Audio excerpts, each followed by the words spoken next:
আসসালামু আলাইকুম রহমতুল্লাহি ওবরকাতুহু। সম্মানিত দর্শক, আওয়ামী লীগের ঝটিকা মিছিল এই মুহূর্তে বাংলাদেশের রাজনীতির সবচেয়ে তাজা খবর। রাজধানীর কোথায় আওয়ামী লীগের ঝটিকা মিছিল হলো, সেই মিছিলে কারা কারা আছেন, কিভাবে করলেন, কোন সময় করলেন এবং মিছিলে কতজন লোক আছেন, এর চাইতে গুরুত্বপূর্ণ খবর সামাজিক মাধ্যমে এখন আর নেই। এবং জাতীয় গণমাধ্যমগুলো এই ধরনের ঝটিকা মিছিলের খবর যেভাবে গুরুত্ব সহকারে প্রকাশ করছে, তাতে করে এই মুহূর্তে যদি বাংলাদেশের সবচেয়ে গুরুত্বপূর্ণ লোকগুলোর উপর যদি বজ্রপাত হয়ে মারা যায়, সেই মৃত্যু সংবাদের চাইতে এই ধরনের ঝটিকা মিছিলের খবর আপাত দৃষ্টিতে অনেকের কাছে খুব গুরুত্বপূর্ণ বলে মনে হচ্ছে। এই ঝটিকা মিছিল মাসখানেক হলো তারা শুরু করেছে। প্রথম দিকে ৮-১০ জন লোক মিছিল করত, এখন এটা বাড়তে বাড়তে ২০০, ৩০০, ৪০০, ৫০০ হয়ে গেছে এবং নির্ভীকভাবে তারা মিছিল করছে। মিছিল করে ছিটকে পড়ছে, কোনো রকম অ্যাকশন নেই। যেভাবে আগে আওয়ামী লীগের লোকজনকে দেখলে ঝাঁপিয়ে পড়া হতো, সেরকম করা হচ্ছে। আর সরকারকে বুঝ দেওয়ার জন্য পুলিশের পক্ষ থেকে বাড়ি বাড়ি তল্লাশি করা হচ্ছে এবং আওয়ামী লীগের প্রতিদিনই ১ জন ২ জন করে নেতা ধরে সরকারকে প্রবোধ দেওয়া হচ্ছে যে কাজ হচ্ছে। কোনো সাবেক এমপি, কোনো সাবেক নেতা, এমপি প্রার্থী, তাদেরকে এভাবে ধরে বা কোনো ছাত্রলীগের নেতাকে প্রতিদিন ১টা ২টো করে এভাবে গ্রেপ্তার করে তারা সরকারকে প্রবোধ দিচ্ছে, বা যারা এই মিছিল চাচ্ছে না তাদেরকে প্রবোধ দিচ্ছে। আর অন্যদিকে আওয়ামী লীগের যে মিছিল, ঝটিকা মিছিল, এটার যে গতি বাড়ছে। আপনারা তো জানেন ঝটিকা যে শব্দটি, ঝটিকা মানে খুব দ্রুত, ঝট করে, তাড়াতাড়ি করে কোনো একটা কিছু করা।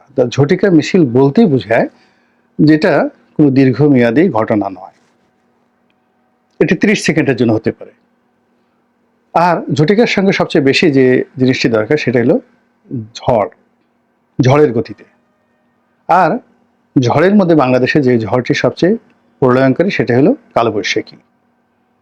তো যখন কোনো একটা জায়গাতে ঝটিকা আসে, ঝড় হয়, কালবৈশাখী আসে, সেটা কেবলই মাত্র ঝড়ের মধ্যে থাকে না, সেখানে আম পড়ে, জাম পড়ে, গাছ উঠিয়ে নিয়ে যায় এবং এমন এমন কালবৈশাখী যেটা অনেক সময় টর্নেডো তৈরি করে ফেলে, টিউবওয়েল সব উঠিয়ে নিয়ে যায়।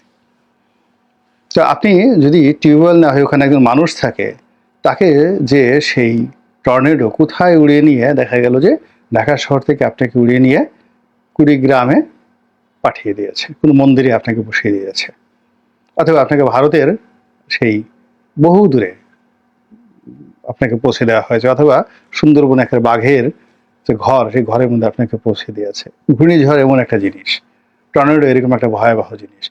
তো এখন এই যে আওয়ামী লীগের যে ঝটিকা মিছিল, এই ঝটিকা মিছিলের মধ্যে যে অশনি সংকেত, সেখানে সবাই রাজনৈতিক ঝড় দেখতে পাচ্ছেন প্রায় প্রতিদিন, সকালে, বিকালে, রাতে, এমনকি গভীর রাতে, ভোর রাত্রে এবং গভীর রাতে এই ঝটিকা মিছিল হচ্ছে। সব খবর আসছে না, কোনো কোনো দিন ২টো, কোনো কোনো দিন ৪টে, কোনো কোনো দিন ১০টা, এবং এটা ক্রমশ বাড়ছে। এখন সবাই ভয়ে আছে, হঠাৎ করে এটা কেন হচ্ছে? এটা তো হওয়ার কথা না। আওয়ামী লীগের কি লজ্জা শরম কিছু নেই? হ্যাঁ, এটা কি ধরনের কথা? এত বড় একটা বিপ্লবে তাদের পরাজিত হলো, তাদের বড় বড় নেতারা পালিয়ে গেল।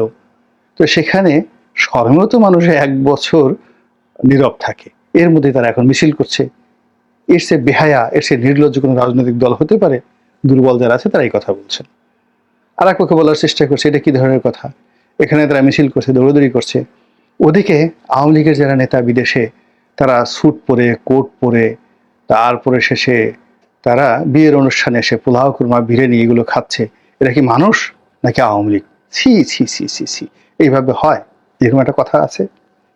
আর একজন বলছে, না আওয়ামী লীগকে তো চেনো না, তাদের আসল রূপটা কি, তারা ভয়ঙ্কর, ভীষণ রকম ভয়ঙ্কর, বোমা মারা, তারপরে গান পাউডার দিয়ে গাড়ি জ্বালিয়ে দেওয়া, এসব যেমন তাদের জন্য খুব ডাল ভাত, তেমনি আবার তারা রাষ্ট্র ক্ষমতায় এসে কিভাবে হাঁটুতে গুলি করতে হয়, কিভাবে গুম করতে হয়, কিভাবে আয়নাঘরে ঢুকাতে হয়, তারপরে কিভাবে একেবারে বাপের নাম ভুলিয়ে দেওয়া যায়, এই টোটাল কাজগুলো আওয়ামী লীগ জানে, ভালো করে জানে। কাজেই রাজপথে এখন যে বিশৃঙ্খলা চলছে, সেই বিশৃঙ্খলার মধ্যে সব জায়গাতেই মানুষ আওয়ামী লীগ খুঁজে পাচ্ছে। কোনো একটা রিক্সাওয়ালা জোরে কথা বললে মানুষ ভয় পায়, ওকে আওয়ামী লীগ। কিংবা এই যে ব্যাটারি রিক্সা বা অটো রিক্সা বনানীতে মারধর করলো, কেউ একজন বলে ফেললো যে 30,000 আওয়ামী লীগের সশস্ত্র নেতাকর্মী তারা এই অটো রিক্সার সেই চালকের বেশে এখন এই ঢাকা শহরে দাপিয়ে বেড়াচ্ছে। ভালো কথা। কোথাও ছোটখাটো একটা বিক্ষোভ বিদ্রোহ দেখা দিলেই ওর মধ্যে মানুষ আওয়ামী লীগ খুঁজে পাচ্ছে। আর এই ঘটনাগুলো ছিল এই ঝটিকা আক্রমণ বা এই ঝটিকা মিছিলের আগে। কিন্তু এটা যতই বাড়ছে ততই মানুষের সন্দেহ আরো বেড়ে যাচ্ছে। এখন বলে যে আল্লাহ, ওই মন্ত্রণালয়ের সচিব ও তো আওয়ামী লীগের, ও শেখ হাসিনার সাথে ওর ছবি আছে, পুলিশের অমুক কর্তা অমুক এসপি। মানে আপনি যে কোনো সমাবেশে যান, তারপরে শেষে যে কোনো পারিবারিক অনুষ্ঠানে যান, তারপরে আড্ডাতে যান, প্রথমে দেখবেন বিশাল একটা দীর্ঘশ্বাস। সেই দীর্ঘশ্বাসের প্রথম বক্তব্য হলো, কি হলো এই বিপ্লব করে? আমার অমুক থানার ওসি আওয়ামী লীগের লোক, এক ডাইরেক্ট ছাত্রলীগের লোক, অমুক নেতার সঙ্গে সরাসরি ঘোরাফেরা করত, সে এখন ওসি হিসাবে এই যুগে নিয়োগ লাভ করলো এই 2 দিন আগে। এটা একটা কথা হলো? কি হবে, কি হবে এই দেশের? এইরকম মানে যত মিছিল হচ্ছে তত বেশি পারস্পরিক মানে অবিশ্বাস তৈরি হচ্ছে, সন্দেহ তৈরি হচ্ছে।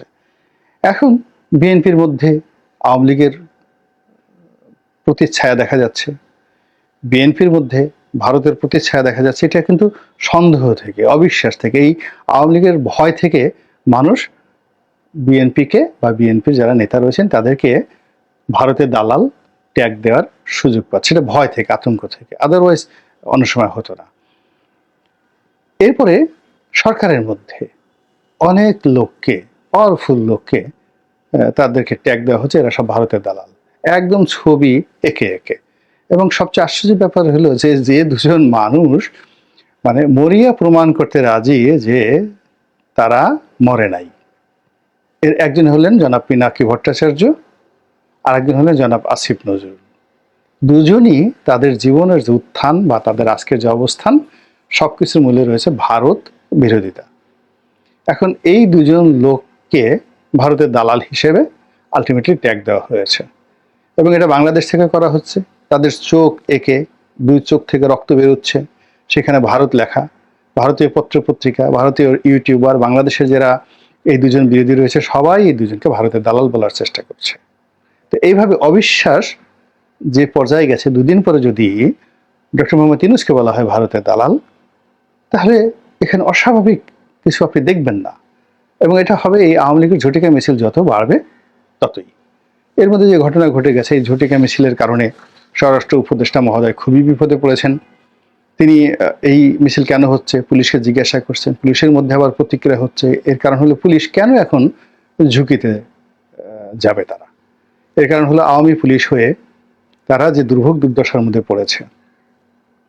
2,500 পুলিশ সদস্য হত্যাকাণ্ডের শিকার হয়েছে। তারপর তাদের হাজার হাজার লোক পলাতক, পুলিশের হাজার হাজার লোকের চাকরিচ্যুতি হয়েছে, কনস্টেবল থেকে শুরু করে একদম আইজি পর্যন্ত। এই মুহূর্তে 2জন আইজি জেলখানায় এবং বাকি আইজিরা পলাতক। একমাত্র নূর মোহাম্মদ সাহেব ছাড়া আওয়ামী লীগ জমানার যারা আইজি ছিলেন মোরালের সবাই পলাতক, বাঘা বাঘা সব আইজি। তো সেখানে বর্তমান আইজি কেন তিনি এই ঝুঁকি নিতে যাবেন ডক্টর ইউনূসের পক্ষে বা এদের পক্ষে? তিনি তার দৈনন্দিন কাজকর্মগুলো করবেন, অপরাধ দমন করবেন, কিন্তু বাকি কাজগুলোতে তিনি ঝুঁকিতে যাবেন না, এটা স্বাভাবিক। সেনাবাহিনী দেখো অবস্থা, সেনাবাহিনীর সঙ্গে এখন যে আচরণ করছে একজন লেফটেন্যান্ট কর্নেল, একজন কর্নেল, একজন ব্রিগেডিয়ার, তার সঙ্গে একজন ব্যাটারির রিক্সা চালক যে ব্যবহার করছে, যেভাবে তাদের সঙ্গে ঠাট্টা মশকরা করছে, তাদেরকে রীতিমতো ধাক্কাধাক্কি করছে। একজন ব্রিগেডিয়ার, একজন গার্মেন্টস শ্রমিক, সে মিলিটারি গাড়ি পুড়িয়ে দিচ্ছে, একজন ব্রিগেডিয়ারকে ধাওয়া করছে। তারপরে সেনাবাহিনীর সদস্যদেরকে ঘেরাও করছে ছাত্ররা, তারপরে চারিদিকে ঘেরাও করে সেনাবাহিনীর সদস্যরা একেবারে লোডেড আর্ম সহ নির্ঘাত দাঁড়িয়ে আছেন, কানে তুলো দিয়ে, আর পোলাপান সব ভুয়া ভুয়া ভুয়া হাজার হাজার পোলাপান ভুয়া ভুয়া করছে। আর এই 50 জন 60 জন 100 জন সেনা কর্মকর্তা বা কনস্টেবল বা সিপাহী তারা দাঁড়িয়ে দাঁড়িয়ে সেখানে অনেকটা সঙের মতো দাঁড়িয়ে আছে। কি করতে পারেন তারা সেখানে? তো সেই জায়গাটাতে যেখানে যারা এই মবগুলোতে অসহায় বোধ করছে, সেখানে আওয়ামী লীগের এই জায়গাটাতে তারা কার হুকুমে গিয়ে আবার আর একটা নতুন ট্যাগের মধ্যে পড়বেন। এখন এই যে সেনা সদস্যরা তারা যদি দমন করতে চায়, তারা তো 1 মিনিট দমন করতে পারে, কিন্তু লোকজন বলবে এরা সব আওয়ামী লীগের, শেখ হাসিনা দিল্লির দালাল, এই ভয়ে তারা এই কাজগুলো করছে না। পুলিশের একই অবস্থা। তো সব মিলিয়ে আওয়ামী লীগের যে এই যে ঝটিকা মিছিল, এই ঝটিকা মিছিল বড় হচ্ছে, তার সঙ্গে সঙ্গে পরিস্থিতি কিন্তু জটিল হয়ে যাচ্ছে। এখন প্রশ্ন হলো যে এগুলো কেন হচ্ছে, কিভাবে হচ্ছে? এটা কি ভারত করাচ্ছে? ভারতে করাচ্ছে, মোসাদ করাচ্ছে, আমেরিকা করাচ্ছে, নাকি আওয়ামী লীগ নিজে নিজেই করছে স্বতঃস্ফূর্তভাবে? নাকি এখানে বিএনপির মদত আছে, জামাতের মদত আছে, সরকারের মদত আছে? আমি যে প্রশ্নগুলো করলাম, অবাক করার ব্যাপার হলো সবগুলো ঘটনা একসাথে ঘটছে। সবগুলো ঘটনা একসাথে ঘটছে। অর্থাৎ এখানে যেমন ধরুন একটা জায়গাতে মিছিল হচ্ছে, এখন আওয়ামী লীগের লক্ষ্যে দিয়ে যদি মিছিল করিয়ে সমন্বয়কদেরকে দমন করা যায়, যেখানে সমন্বয়করা শক্তিশালী, সেখানে সমন্বয়কদের নিকটতম যারা প্রতিদ্বন্দ্বী, বিএনপি হোক জামাত হোক, তারা এইটাকে প্রিভিলেজ দিচ্ছে, বিকজ তারা একা সমন্বয়কদের সঙ্গে পেরে উঠছে না। একইভাবে জামাতের লোক, একইভাবে বিএনপির লোক, কোনো কোনো ক্ষেত্রে প্রশাসন এই জায়গাটাতে ছাড় দিচ্ছে। আর অন্যদিকে মাস্টার প্ল্যান অনুযায়ী ভারত এই কাজগুলো করবে। আর 10টা ঘটনা দেখার পরে নিজেদের বীরত্ব এবং হিরত্ব দেখার জন্য তারা সরাসরি নিজেরা এই কাজগুলো করছে। এই কারণে হলো শেখ হাসিনা এই কাজগুলো করার জন্য তাদেরকে প্রমোট করছেন।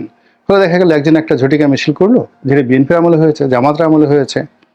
মানে আওয়ামী লীগের জমানাতে বিএনপি করেছে, জামাত করেছে, এবং এই ধরনের একটা ঝটিকা মিছিল মাত্র 4-5 জন লোক নিয়ে একটা ঝটিকা মিছিল করে তার একটা ছবি পোস্টার তারেক রহমান সাহেবের কাছে পাঠিয়ে দিয়ে সে বলছে আমি নেতা, বিশাল নেতা, এই বিপদের সময় দেখুন আমি করেছি। জামাতের একই অবস্থা। তো এখনো আওয়ামী লীগের মধ্যে এই ধরনের একটা হিরোইজম তৈরি হয়ে গেছে। তারা স্ব অবস্থানে থেকে এরকম একটা ঝটিকা মিছিল করছে, একটা ছবি করছে এবং ছবিটা সরাসরি শেখ হাসিনার কাছে পৌঁছে দিচ্ছে, তার ডাইরেক্ট কোনো ভায়া মিডিয়া নেই, এবং বলছে আমার নামটা লিখে রাখেন আপনার ডায়েরিতে, আমি ওইরকম কদম আলী অমুক অমুক তারিখে আপনার জন্য ঝটিকা মিছিল করেছি, আপা দেখেন জীবন কেউ করেনি, আমি আপনার জন্য করেছি।